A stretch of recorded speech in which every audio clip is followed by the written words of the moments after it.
Yeah, so I see that Nick is already saying hi. So if you can click something in that chat box, then I know that at least it's working properly and that you can hear me loud and clear. Okay, I see many people responding.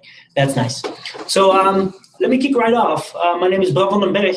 I'm the academic director of the MSc in Marketing Management. And during this virtual information session, I'm going to try to provide you some information about our master program. Okay. What is the agenda for today? I'm going to talk a little bit about myself, introduce myself. I'm going to ask the question, why study marketing? More particular, why study marketing at RSM?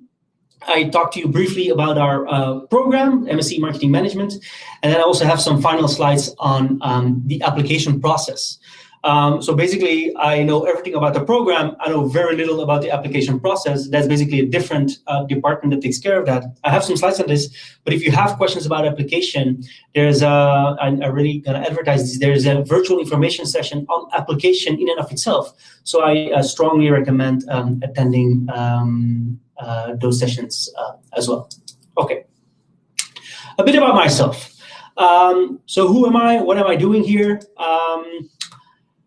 I'm actually not Dutch, despite what you might think or assume, given my last name. I'm actually Belgian. I was born in Leuven. I grew up in a very small village called Perk, not more than 2,000 inhabitants. But I actually went to the capital of Europe, basically Brussels. And then I went for a year to Africa, where I basically did an exchange year, studied in Dakar. And then I started university at the age of 18, 19. I went back to my the city where I was born, basically Leuven. I did my bachelor program there, master program there, PhD over there. I lived in New York for some time while working on my PhD. Then I moved in Antwerp, started a family, and now I'm in Rotterdam, where I've been since 2009. So basically, I'm in Rotterdam now since 10 years. Okay, what do I do? I think I have three roles. First of all, I'm a teacher. I teach in the bachelor program. I teach in the master program. I teach also at the PhD level. And that's basically what keeps me busy, let's say, a quarter of my time. Some of you may believe that professors do nothing else but teaching, but that's not the case, right? I also am a manager. For instance, the reason why I'm sitting here is because I'm the academic director. I need to make sure that everyone knows about our program. I'm also responsible for organizing internal seminars. I'm responsible for the behavioral lab. We're a research intensive university. So we collect a lot of data. We do a lot of experimental work here in our school. So I'm also responsible for that. And I also evidently coach some PhD students. But most of the time I'm actually doing research, right? Collecting data, running experiments, writing papers, reviewing papers for conferences and whatnot. But the reason why I'm talking to you here is because I'm the academic director of the MSc in Marketing Management. Okay, and then maybe finally to introduce myself even further. As I told you, half of my time is basically devoted on research, and here's some visuals that illustrate what I've been doing in the past couple of years as a scientist. For instance, I've done research on co-branding. Why do Apple and Nike? Why is that a good co-brand alliance? What would happen if you would change Apple and you would turn that into Sony or Philips or Samsung? Would that be the same in terms of brand alliance effectiveness? Or what if you would change Nike into Reebok or Puma or Adidas? How would that affect brand alliances? So basically, we're looking at brand fit. Another study that I did is here, visualized by the Save the Whales t-shirt from Greenpeace, is I study how people may be motivated to signal, to show to other people that they're really, really great and they really, really care about other individuals, and they'd like to show off to other people how great they are. I also do a lot of research on charitable giving, on donations, and what can you do in, let's say, fundraising to actually increase the effectiveness of fundraising solicitation requests. For instance, how do you make sure that people become more likely to donate or that they donate a higher amount? So what else do? I study real shopper behavior. So I've been collecting data on how fast people are walking through a supermarket. That's why you have these race outfit over here. And so basically we're trying to figure out how can we speed up or slow down consumers when they're walking in a supermarket. I also try to study how people process information. For instance, here, one can of Coke has the same sugar content as 10 sugar cubes, right? And now what I'm trying to figure out is, do consumers respond differently when you express information in terms of, let's say, sugar cubes, rather than saying 39 grams of sugar, for instance, right? I also do some interesting research on how sexual appeals affect people's behavior and decisions. And for instance, in one research project, I've studied what the influence of sexual cues are on people's self-control and impulsivity and impatience. And for instance, in one study, we basically had a research assistant dressed up like this or dressed up like this, and we looked at how that would affect people's behavior. Also studied some research. I've also done some research on music and what makes people like this particular song versus another song. And here is the version of Madonna, American Pie. I only knew the version of Madonna. I didn't know that Del McLean had a same song. And basically, in this particular research, we looked at, what do you like? Do you like the cover version or the original version better, depending on which of these songs you were exposed to before? And then finally, I do some research on testosterone and how that affects basically people's preferences for more, let's say, masculinized products and feminized products. So I don't have enough time to actually introduce everything that I do in terms of research, but I hope it gives you some insights into what we're doing in terms of research in our department. Okay. Why study marketing? I think it's a pretty important question. Let me give you my take on it and why I think that studying marketing is so exciting, or why studying marketing is so cool. Basically, I think it has to do with this metaphor of left brain, right brain thinking, right? So I think what marketing tries to do is try to combine, on the one hand, some analytical aspects, but also some more creative aspects on psychology, right? And let me illustrate that to you by means of an example. Imagine that you're sitting in the boardroom of a major global drinks company charged with producing a new product that will rival the position of Coca-Cola as the world's second most popular cold non-alcoholic drink. If you know what the first, the most popular cold non-alcoholic drink is, you can basically type it in the chat box. I'd be more than interested in knowing what your answer is. But basically, imagine that you would have to do that, right? What would you do? There's basically two approaches that you could take. The first approach that you could take is something that looks like this. We need to produce a drink that tastes nicer than Coke, that costs less than Coke, and that comes in a really big bottle so people get great value for money. And that makes a lot of sense, right? If you study marketing, the taste, the price, and value for money, those are three principles that are really, really important if you want to market a product. Now imagine that someone in that boardroom comes up with this and says like, hey, let's try marketing a really expensive drink that comes in a tiny can and that tastes kind of disgusting. Like, your initial reaction may be like, oh, this is really weird. Why would you ever do that? But actually, in the left brain business world, Red Bull would not exist because it comes in a tiny can. It tastes pretty gross, and it is really, really, really expensive. And the person who actually it's an Austrian brand, but the Austrian entrepreneur who basically launched the brand globally took this product from I think it was Thailand, and did a lot of market research on this. And in that market research, there was a lot of comments that people made about the quality and the taste of this particular product, and people really, really, really didn't like it. Now, we all know that Red Bull is a big brand, and it basically defies what you might think common sense actually is. This example comes from a book that I read over the summer.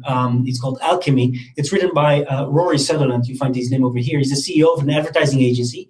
And the subtitle of the book is The Surprising Power of Ideas That Don't Make Sense. Well, if you study marketing, you do realize that it makes a lot of sense to market a really expensive drink that comes in a tiny can and that tastes kind of disgusting. Because there's a lot of research showing that if something is more expensive, people think the product is of higher quality. And if the product comes in a tiny can, people believe that the ingredients are more concentrated. And if it tastes kind of disgusting, people think it's actually more effective. So these three things, it might defy common logic, it might defy common sense, but actually if you study marketing, you realize that these sorts of, let's say, product positionings can actually be successful in the marketplace as well. And so that's why I like marketing, because it has this combination of this left brain, right brain thinking. And just to illustrate that even further, it's not just marketing that has that. I think there's other disciplines like architecture that has the same appeal. So if you build a house or if you build a building, yes, you need to make sure that it doesn't collapse and that the engineering behind it is really, really great. But you also want to create something special. You want to create a brand. You want to leave something iconic behind. You want to create a legacy, so to say, right? So it's not just engineering and data crunching and numbers. There's also some creativity and some human psychology that is important here.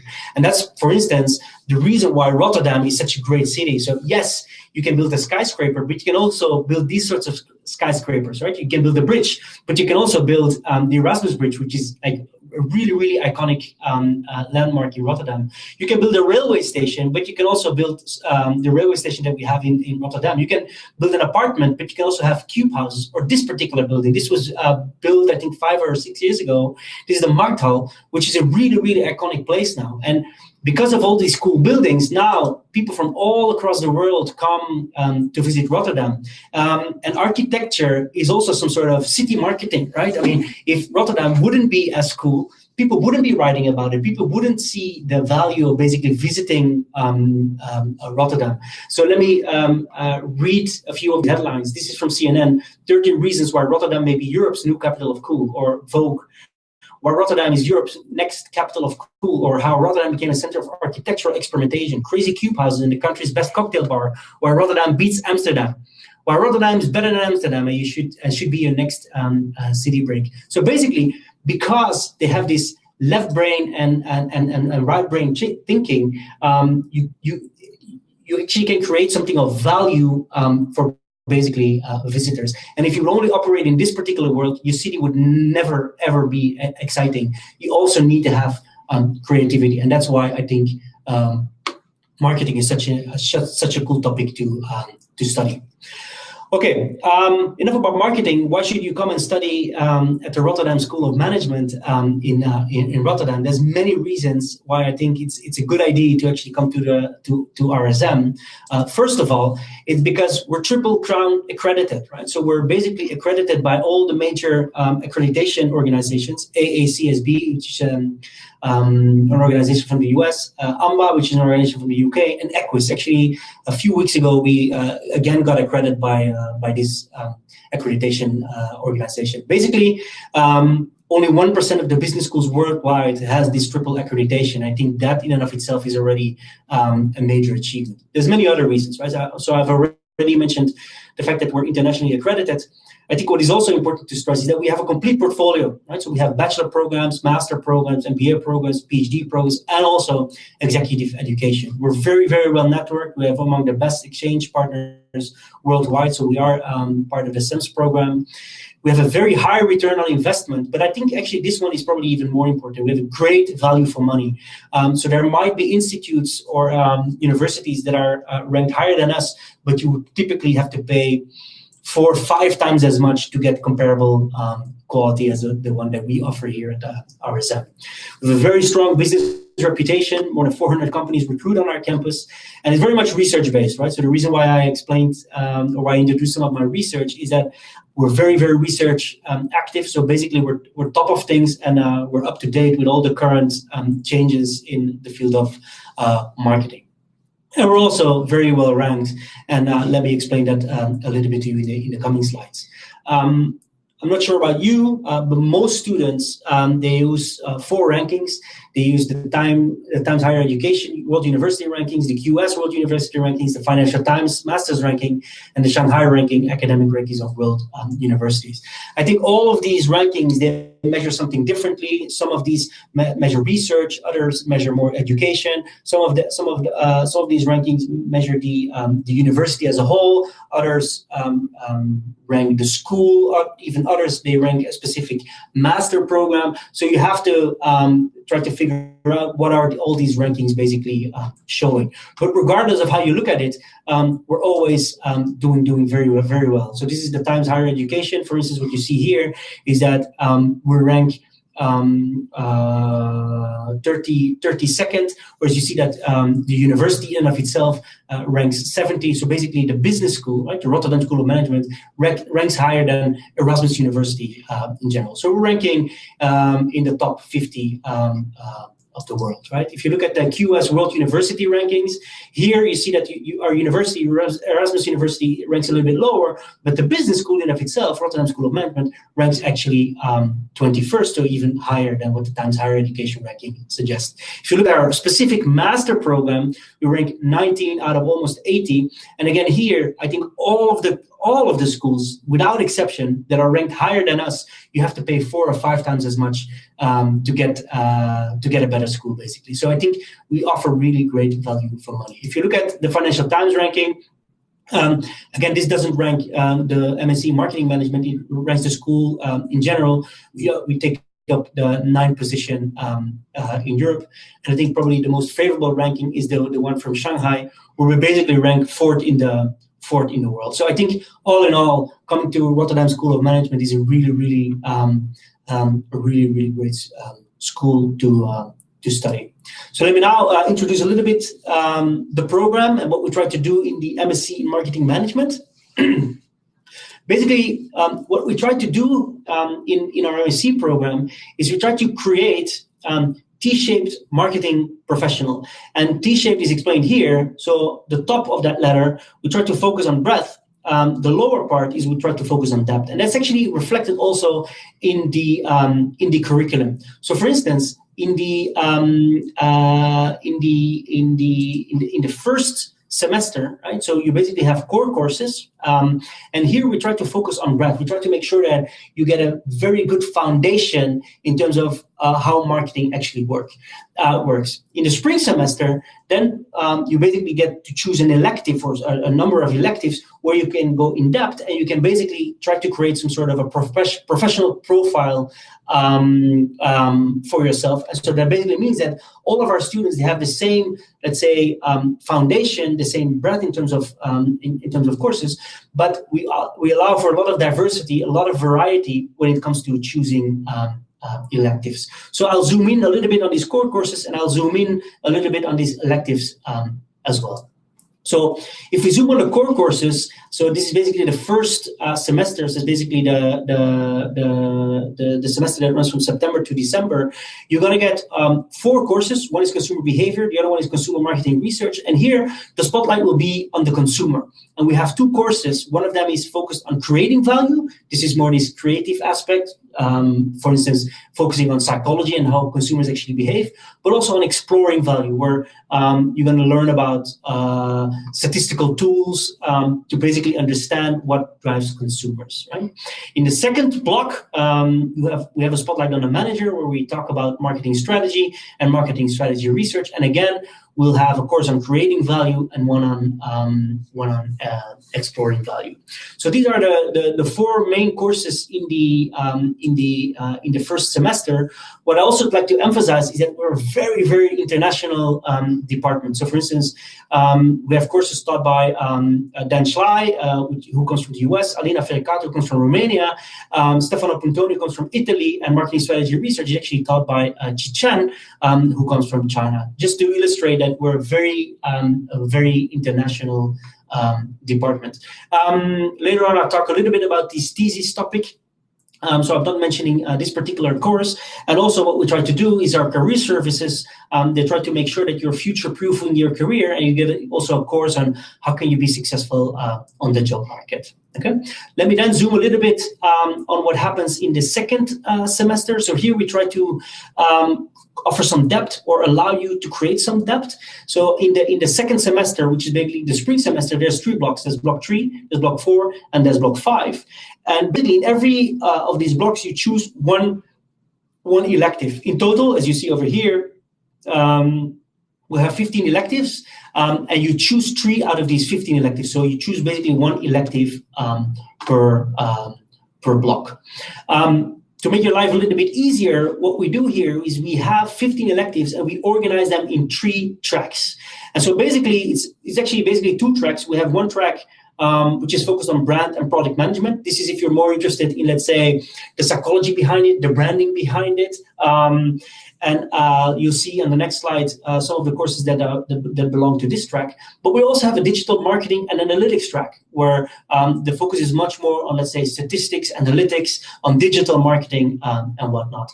We also have an individual study plan. Basically, if you think that these tracks are too constraining, you can pick any elective you want and choose the electives you want without basically being tied to one of these 3 tracks. On this particular slide, you find all electives that we offer. So in total, you find 15 electives, and they're organized in 3 blocks. Right? So there's a block from February to March, there's a block from March to May, and there's a block from May to June. Right?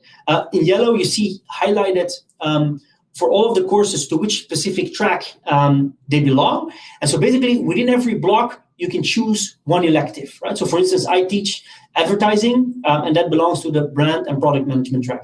You can also take the international product management course that is actually also belongs to the brand and product management track. You can take choice architecture taught by Dan Schley, who's also responsible for one of the core courses, also belongs to the brand and product management track.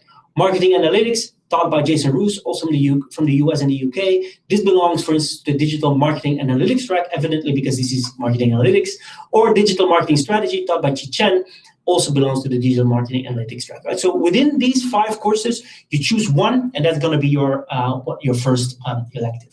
In block 4, which runs from March to May, you get to choose between all these courses, right? And what you see, some of these courses, they actually belong to 2 different tracks. I'm not going to explain all the courses for you because I think it's going to be impossible to go through all the courses. But online, you find all information and course syllabi for all of these courses. But I think what you should take away from this particular slide is that we have a wide variety of electives and a lot of choices that you can make to basically build your own professional profile and choose the electives that you find most interesting and most surprising. There's one course that I do want to highlight is neuromarketing. So we have 2 world-leading academics in the area of neuroscience, and that is not a course that you would typically get in at other universities. Right? So this is for the electives. I'd like to talk a little bit about other things that are happening besides the core courses and besides the electives. So what I've highlighted here in yellow is thesis topic development, thesis preparations, thesis clinic, and thesis. So basically in our MSc program, you have to write a thesis, and that basically runs through the entire year. You get a lot of freedom to basically develop your own ideas and come up with your own thesis topics. So you develop that in the first half of the year, and at the start of the spring semester, you're going to have a clinic where you sit together with your coach and you try to refine and come to very concrete steps with developing your actual thesis. And in the second half of the year, basically you work on this thesis. It actually weighs a lot, so it's counted for 16 ECTS. That basically is the equivalent of 3 electives, right? So this thesis actually takes up a huge part of your time. If you find this interesting, here you find some titles of theses that were defended last year. As you can see, I hope it gives you some idea with respect to the breadth of these topics, right? So it goes from advertisement to facial emotion portrayals to video game loot boxes, microtransactions, social media, branded GIFs, general data, so privacy, price of Airbnb listings, crowdfunding, apologies, sneakers, review credibility, and whatnot. Again, it may take me too much time to go go through all of these theses, but I hope it gives you some idea of what you could be doing. And finally, what I would like to say about our program is that we also have an honors program. So basically the best students, the best 10, 15% of our students, they get a very special program tailored towards the most talented students. They basically do in-house days, they visit major companies, We give them also an intensive course where they basically faculty and practitioners from the business world get together, and then they try to offer an interesting course for our most talented students as well. A little bit about the typical profile of our students.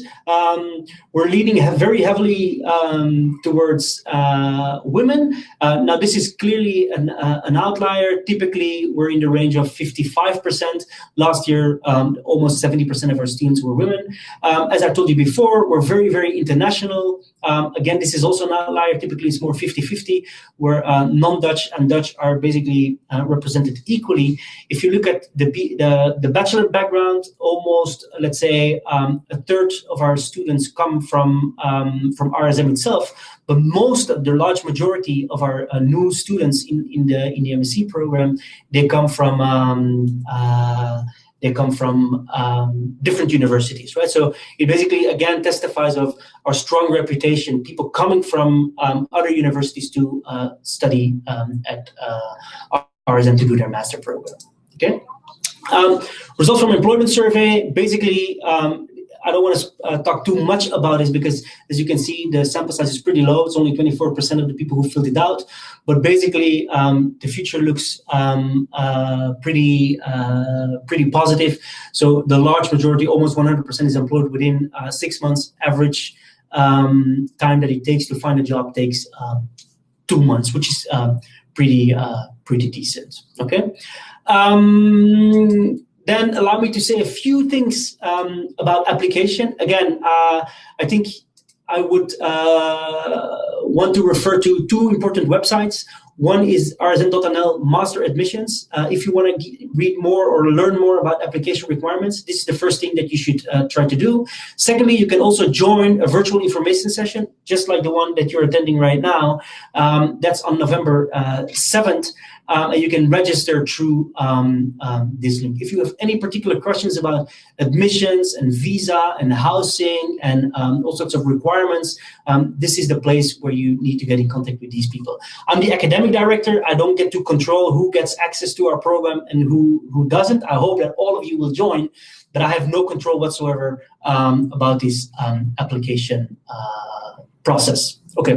Second, what is important to know? So the annual tuition fee is 18,000, but if you come from Europe, it's actually only 2,000 euro. And I'd like to stress that because, again, if you would look at all these rankings, yes, you can go to a better ranked university, but you would pay typically 4 or 5 times as much.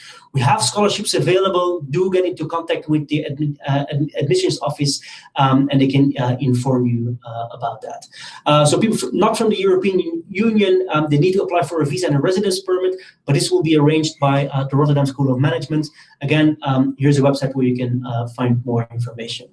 With respect to accommodation, support will be given, but if you apply early, for instance, earlier than the 1st of May, that will help big time. Also on campus, we have accommodation, but it's limited. It's really, really cool housing, really, really cool apartments, but supply is always an issue.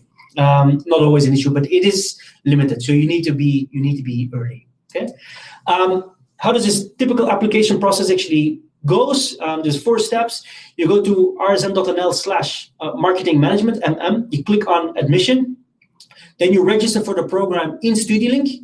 That link has actually opened on October the 1st. Then step 3, you complete an online application form, preferably before May 15th in 2020. And then once your application is complete, it will be assessed by the admissions office. And within 4 to 6 weeks, you will receive the results of the evaluation. If offered admission, you will be asked to accept, defer or decline your offer within 2 weeks. You have to complete your enrollment by August 31st, 2020, pay the tuition fee, and send certified diplomas and transcripts to RSM.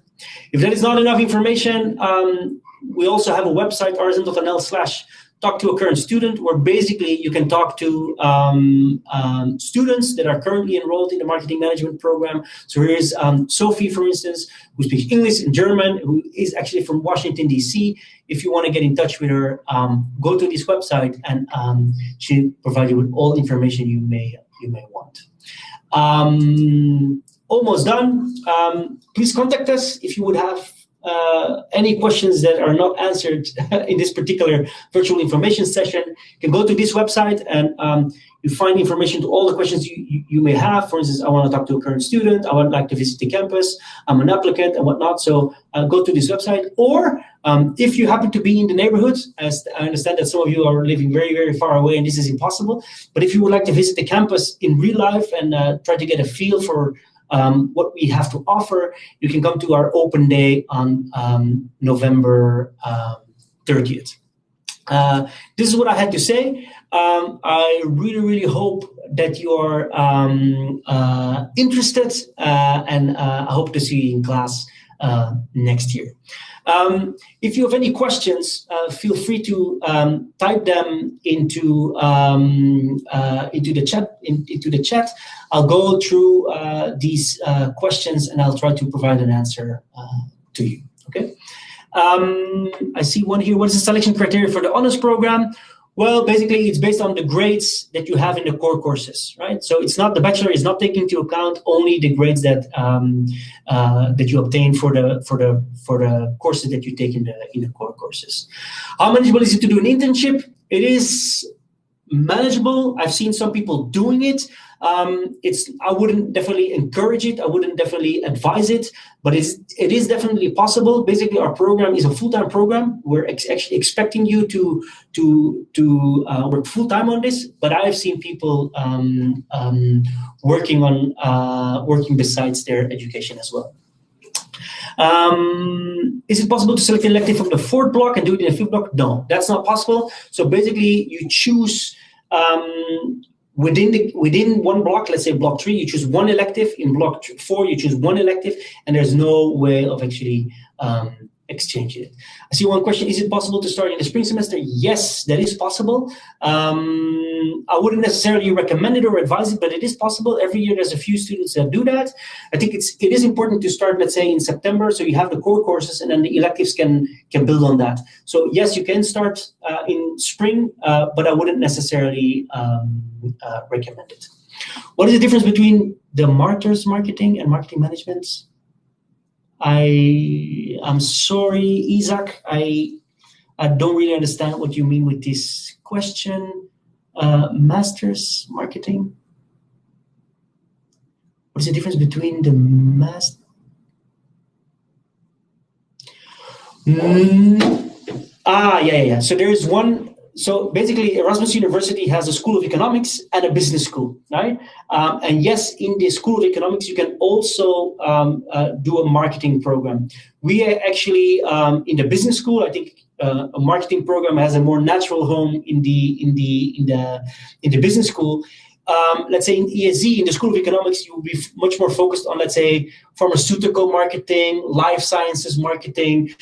It is slightly different than what you would typically get in a regular marketing program. It is still very good. I would definitely recommend it. If you're more quant savvy, if you're more in the numbers, if you're interested in life sciences, then definitely the program at the Erasmus School of Economics, so there's the School of Economics, is definitely also recommended. Is there room to study and work at the same time, or is it all possible? Well, that all depends on where you end up and doing your thesis, right? So there's many people who write an academic thesis. Some of you actually want to work in a company, and that's also perfectly fine. Okay, let me go through a little, because I'm skipping a lot of questions here, a lot of questions basically. Quantitative courses. So yes, there is a numerous fixes for the course. So for the core courses, that's not the case. So basically you have between 150 and 200 students in class, but the electives are small, right? So because you have so much choices, typically in an elective, you have about 40 to 50 students in a particular class, right? So yes, for the electives, for basically the second semester, the number of students is basically fixed. I would want to do an exchange. Is that possible? When will be the period? Yes, you can go on exchange.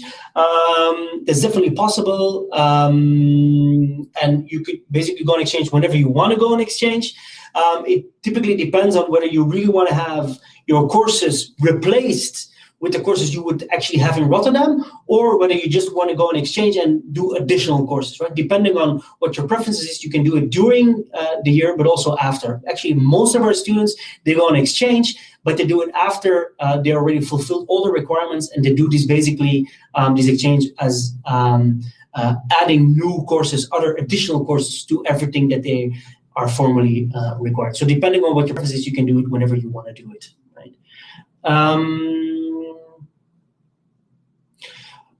With respect to prior experience, we don't expect prior experience. So our MSc, our master program is not an MBA program.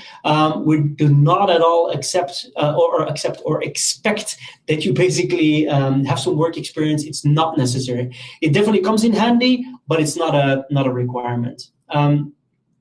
Does implication for scholarship bases itself heavily on GPA? That's something you have to ask the admission office. I have no idea how they actually weigh the particular dimensions that determine whether you get a scholarship or not. That's a question you would have to ask the admission office. What are the requirements to get in? Again, that's a question you would have to ask the admissions office. It really depends on where you studied, and they have all the answers to those sorts of questions. Again, whether it's preferred in terms of standardized tests, the TOEFL or the ELTS, you should ask the admissions office. They know the answers to these questions. Are all the courses solely given through lectures? Let me see. Or there are also workshops, something like that, where you can learn the materials through discussing the literature with fellow students. We have a variety of things. So most of them are indeed lectures. For instance, I mentioned the neuromarketing course. That's actually a very hands-on experience, and actually some of you actually get to scan their brains, and you have basically like a tutorial. How do you scan someone's brain, and how do you analyze data? So yes. You're going to have lectures, but there's a wide variety in, let's say, the lectures that we typically schedule. And you shouldn't be too afraid that it's always going to be a professor talking and you not doing anything at all. So there's also group assignments, presentations, cases that are going to be offered as well. Again, if your bachelor is not business-oriented, please, you have to talk to the admissions office.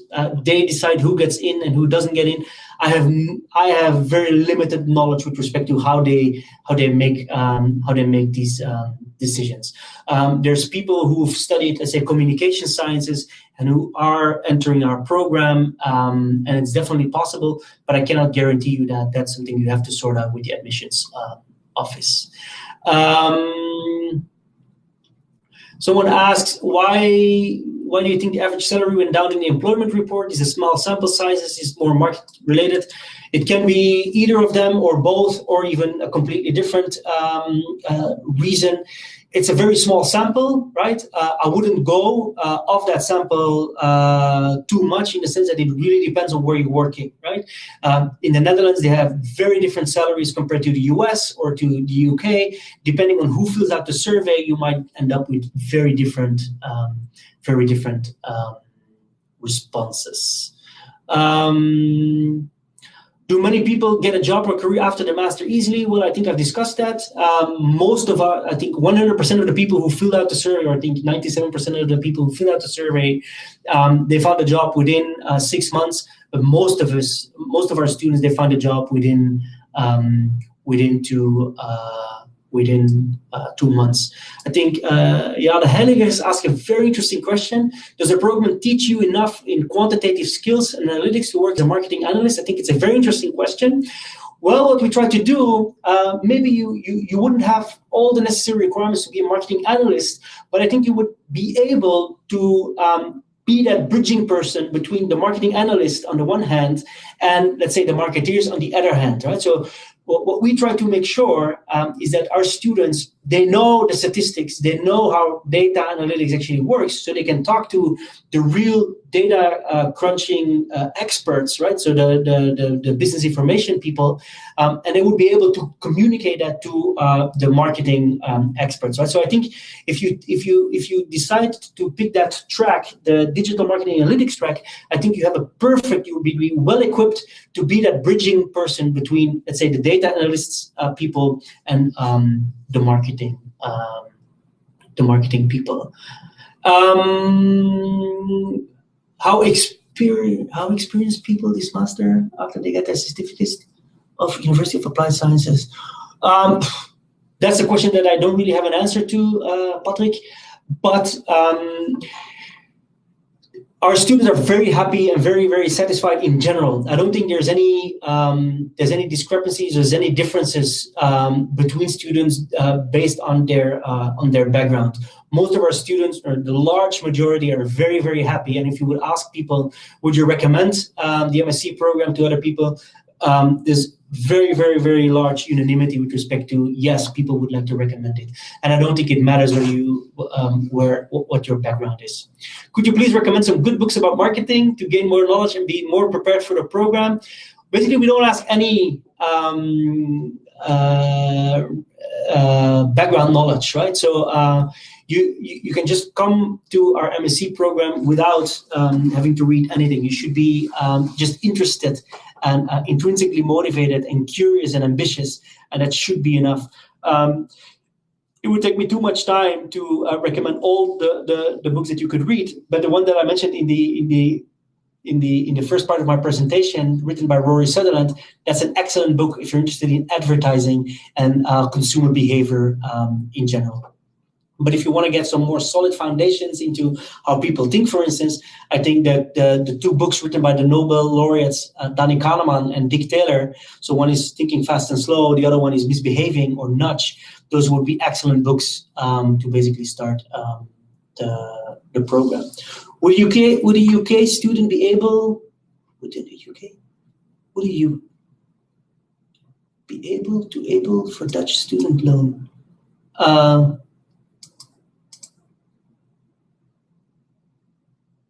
I'm sorry, I don't understand the question that Ermine is asking. What are the additional costs besides college fund? Well, it's housing, right? That is the most important cost. But apart from that, yeah, it's just the regular living cost of eating, right? But there's not much more money that we ask from students in terms of, let's say, buying certain books or something, right? It's just what you would need to cover your basic living costs, right? So besides the €2,000, that's about it. So the books, typically, it's like you might have to pay something, but it's not an outrageous amount. The Helig has asked, how quantitative are the courses? Well, it all depends on you, right? So if you take, for instance, the core courses, 2 of them are more quantitative, 2 of them are more non-quantitative. But if you take the digital marketing analytics track, you can take marketing analytics, you can take big data for marketing insights, and those are very, very quantitative courses, right? So what we do in these electives is we try to make sure that you can build your own profile and you can basically choose how quantitative the course actually, how many quantitative aspects you actually want to add to your course portfolio, right? What about the job market Dutch language? Well, the Netherlands is a really, really international environment. Many of our non-Dutch students find jobs here. That said, I don't think it's always very obvious to find it, because many companies do ask that you speak Dutch, but typically they give you some sort of window where you can actually learn Dutch. Dutch is actually pretty similar to English, so if you do speak English, it shouldn't be that hard to speak Dutch. But as I said, there's many companies here, global multinational companies from Unilever to Nike to L'Oreal, where basically people speak English. Okay, I see we're running out of questions. We're also running out of time. We have 1 minute left. Please get in contact with me or with the admissions office if you have more questions. I hope everything is clear. I hope that I got you excited about the program. And yes, so someone asked, can you download the slides? Even the video, everything is recorded and should be available for download later on. Thank you for all the kind words, and please do consider RSM. I think you won't regret the choice. Thanks so much for joining, and as I said here on this slide, see you in class next year. Bye bye.